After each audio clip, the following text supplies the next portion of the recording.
will call your names. All of you are muted at this point.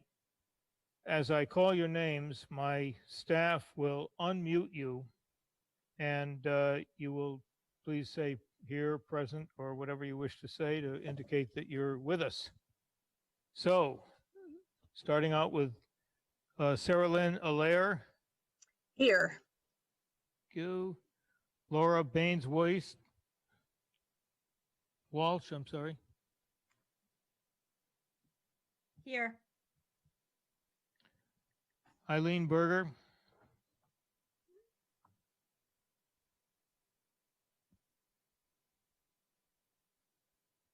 Well, let's try Michael Berger. Here.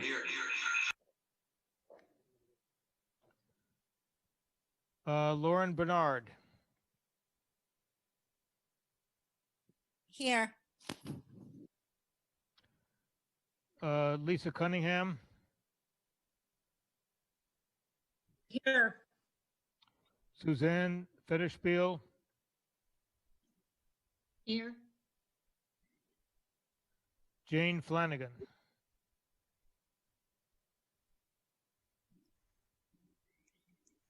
Here. Regina Frawley.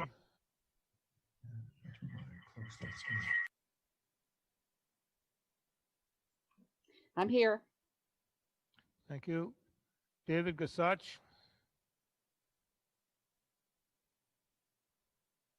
Dave Gayshawk's here. Thank you. Scott Gladstone. Here. Barbara Gutman. Here. Michael Harrington.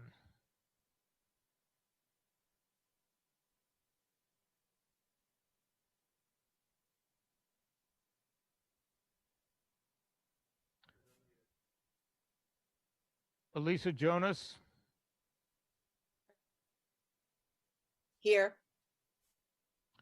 Janice Kahn.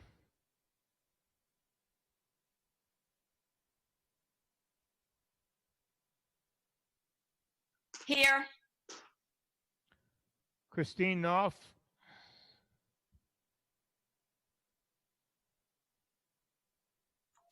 Here. Ira Krepchen. Here.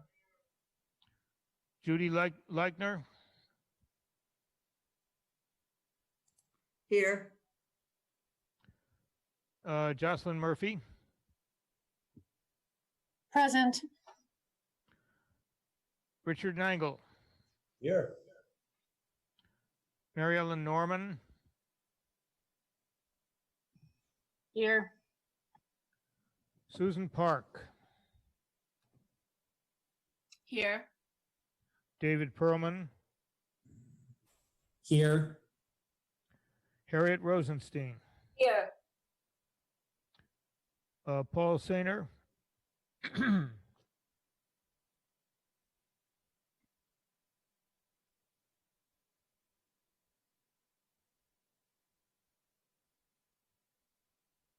Well, I know you're out there somewhere. Sharon Schaufman.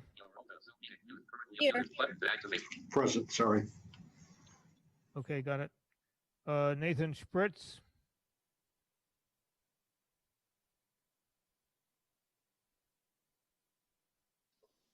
Here. Sarah Slyman. Here. Claire Stamfer. Here. Tim Sullivan. Here. Naomi Schweitzer.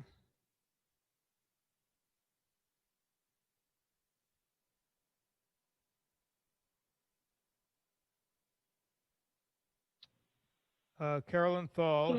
Here. Who's that? Naomi? Okay. Carolyn Thal.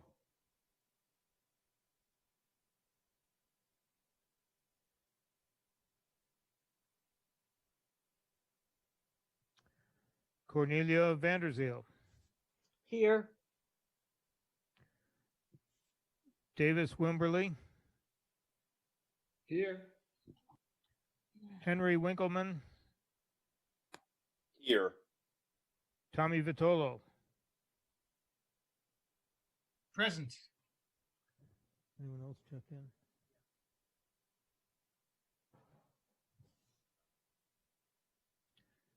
Adrian Bowman, Here. Michael Harrington,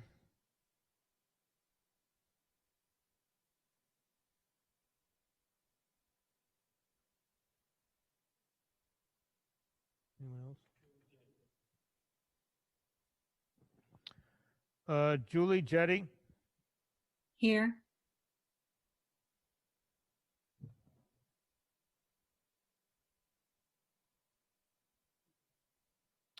Susan Ellis,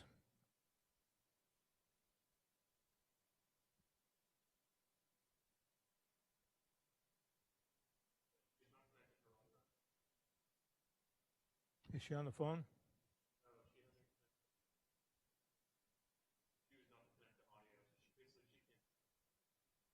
Okay. Who's that? Meredith Mooney,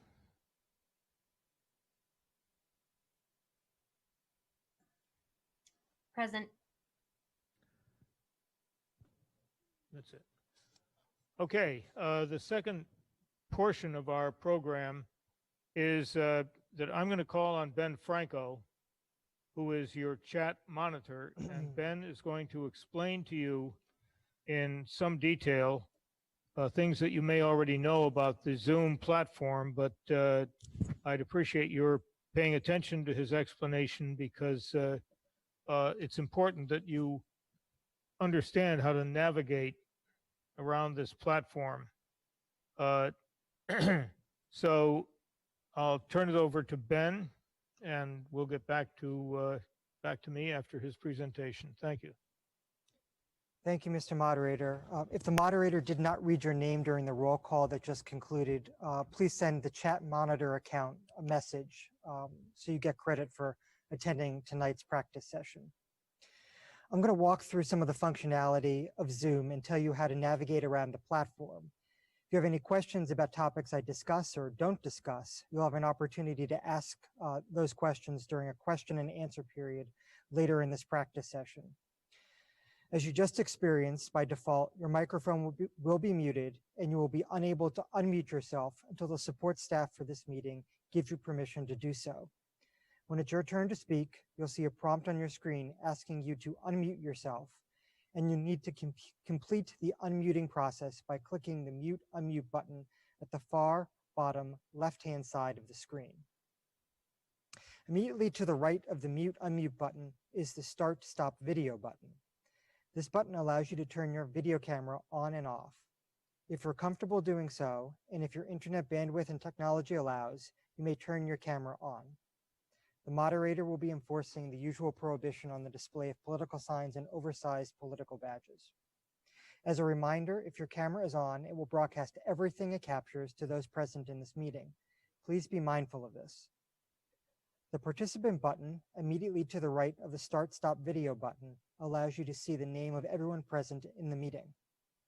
At the top of the list of those present, you'll see a number of accounts related to the running of this practice session and of the virtual town meeting. Below these accounts, you'll see a list of town meeting members, staff, and guests present in the meeting, listed in alphabetical order by last name.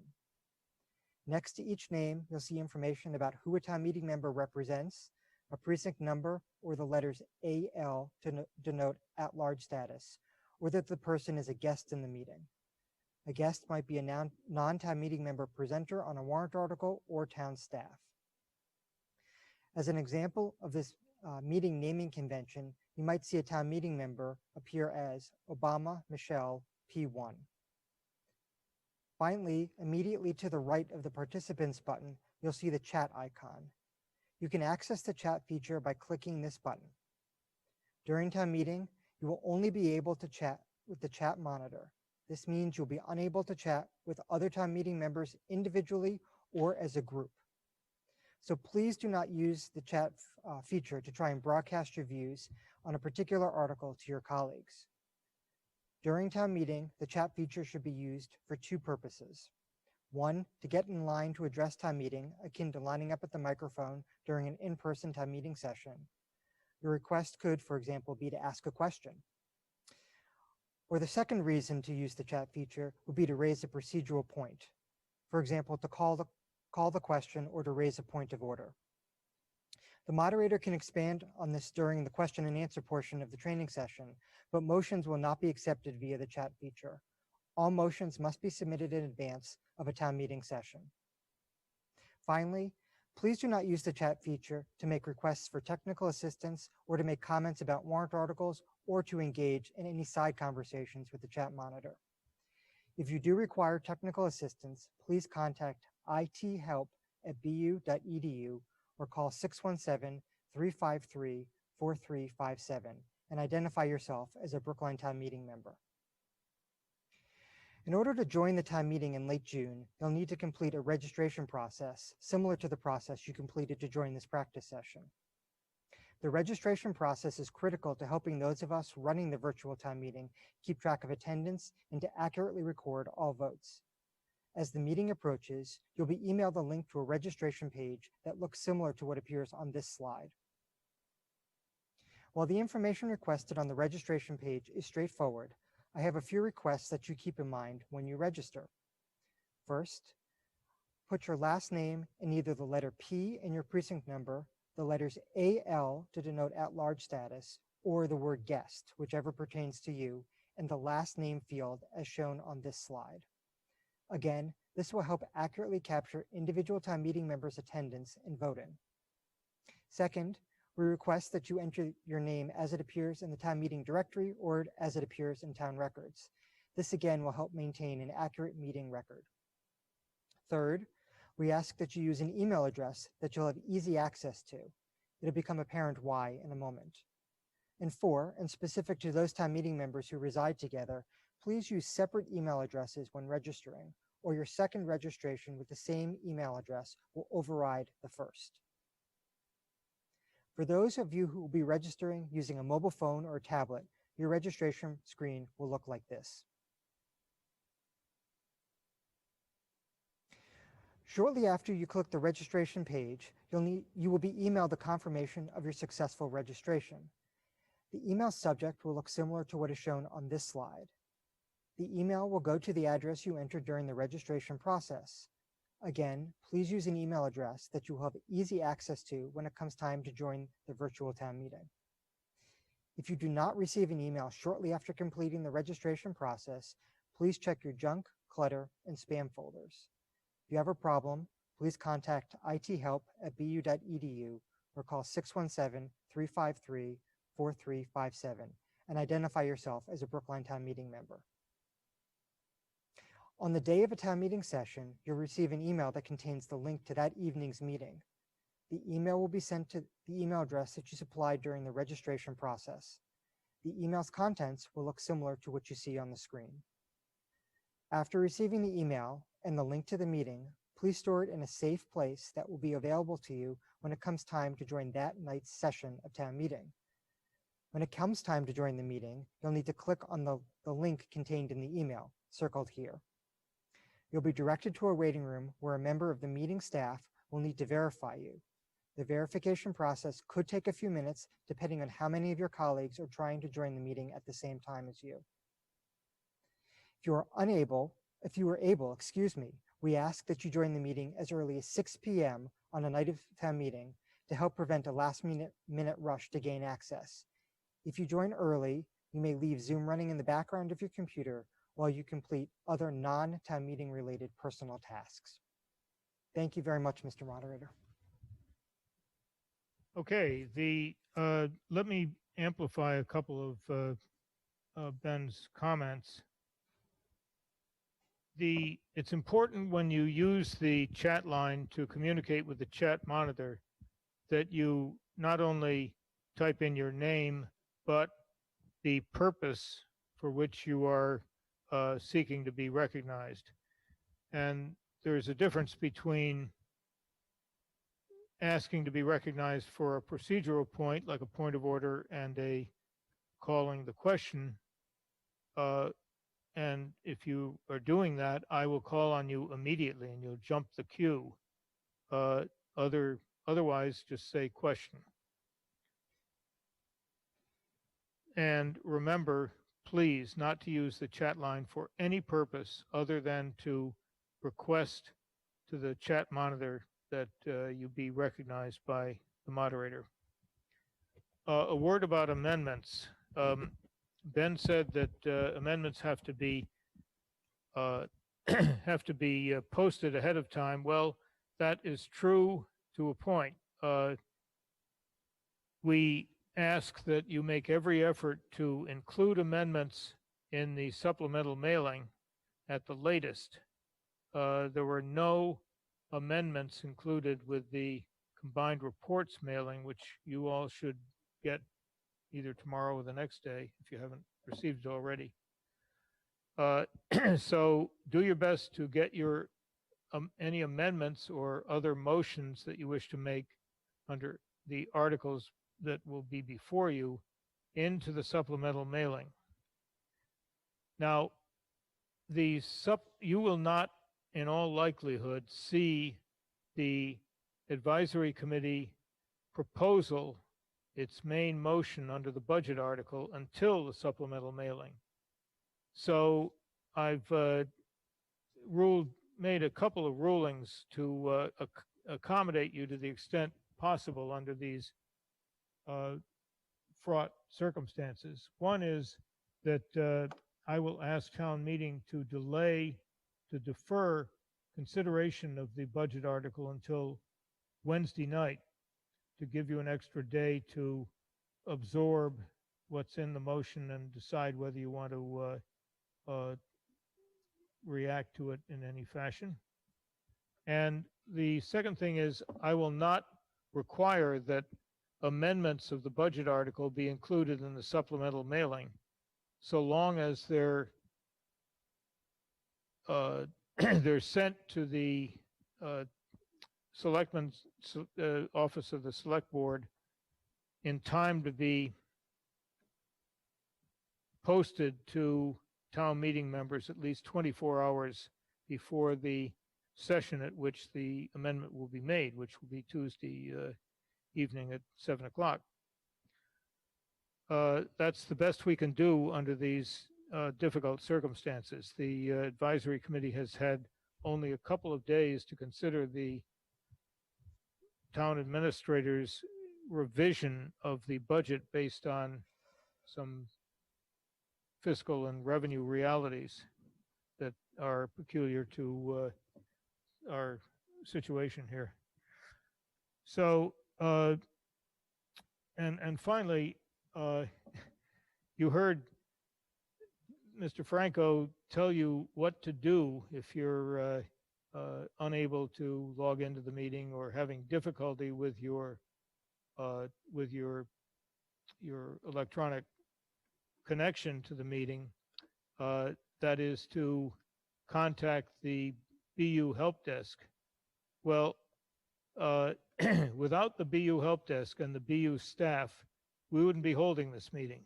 We were very fortunate to enlist Tracy Schroeder, who's a Precinct 6 resident and happens to be the head of the BU IT department, when we put together a committee to deal with the virtual town meeting. And she has very generously, and BU has very generously offered to help us by with the entire BU IT staff, which, by the way, deals on a regular basis with 50,000 people. So they know what they're doing. And that has been absolutely evident in our practice sessions so far and our dealings with the BU personnel. Now, the next portion of the meeting is to run through a couple of test votes. And for purposes of this evening's meeting, the test votes will go as follows. I will announce what the motion is before you. at when the voting monitor, one of my other colleagues here, is ready to start the timing, two things will happen. One, you will see a timer on your screen that will count down from 45 seconds to 0. We have a 45-second voting period. And the second thing that will happen is that a ballot will drop onto your screen, and the ballot will contain a brief description of the motion that is before you, and a place to click on yes, no, or abstain, just as in your handheld devices at an in-person town meeting, and a button for submitting your vote. During the voting period, you will select your vote from among the three alternatives, yes, no, and abstain, and then you will click on submit when you're sure that that's how you want to vote. And once you submit a vote in this system, you cannot retrieve it, so that you should be absolutely sure of how you want to vote before you submit it. In this meeting, I will announce the results of the vote afterwards, as I will at town meeting. In neither case, in either this meeting nor at the town meeting, annual town meeting, will you be able to check how your vote has been recorded during the voting period, as you can when we have an in-person meeting. And that's one of the disadvantages of a virtual meeting. You will not be able to check your vote until the next day. And all votes that have been recorded, or if they're not recorded, if they're close votes, will be posted on the town website the morning after the session of town meeting at which the votes are cast. And you will be well advised to make sure, check that website the next day to make sure that your vote has been properly recorded. If it has not been, you will contact me and or the town clerk and tell us that your vote has not been properly recorded, and we will take it on faith, since there has to be some good faith involved in this world, that you're being honest about changing your vote. And so long as I am able to announce the results of a vote before we dissolve the meeting, your changed vote will be recorded as changed. The ballots that will drop onto your screen are, unfortunately, and this is another issue with the Zoom platform, unfortunately are drop onto everybody's screen who is properly registered for the meeting, so that it certainly is possible for people who do not have the right to vote to submit a ballot. I will do everything I can in terms of announcing and shaming non-voters into not going that route to prevent that, but ultimately we will not be sure that a vote has been properly announced and tallied until the next day, when we'll go through the recorded votes and wash out any non-town meeting member ballot vote that has been submitted. That's I think what I need to say about voting. At these practice sessions, it's a relatively simple matter. And the first motion before you is a simple motion, not all that serious.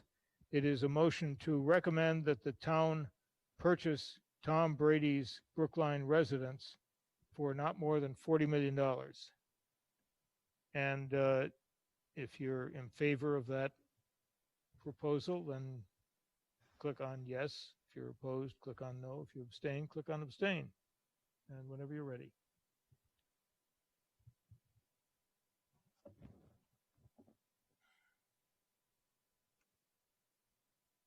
Okay, the voting period is underway.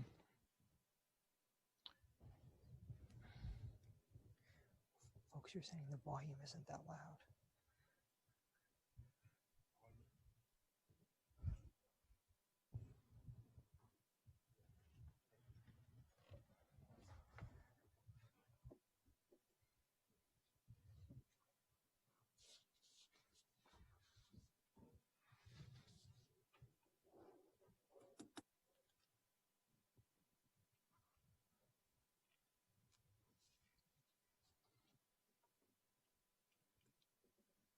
Okay, may I have the count, please? Motion fails by a vote of 14 in favor, 20 opposed, and 2 abstentions.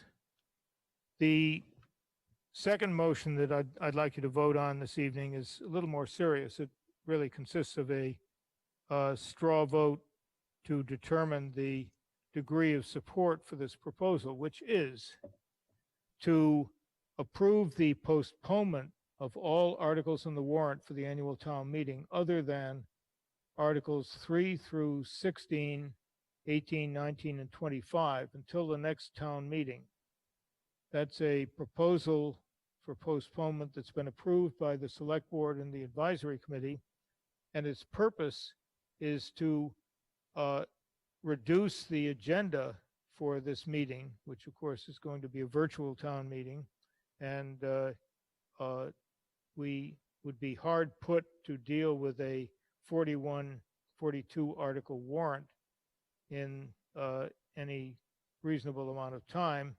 And so the proposal is to postpone all articles except essential ones that, in the view of the selectmen and the advisory committee, consist of the ones that I'll describe in just a moment, until the next town meeting. This is the select board has agreed to put citizens petitions on the warrant for the next town meeting without requiring signatures, so that you won't, as citizens petitioners, you won't have to go through the usual tedious process of gathering signatures and submitting your motion, your article to the town. And you will again have to take the selectmen's commitment on faith, but having made the commitment publicly, and I will have the selectmen repeat that commitment before town meeting. It's unlikely that the select board will renege on that commitment. The articles that will be exempted from the postponement are 4 articles at the beginning of the warrant, 3 through 6, that are routine administrative articles that virtually always pass by a almost unanimous or near unanimous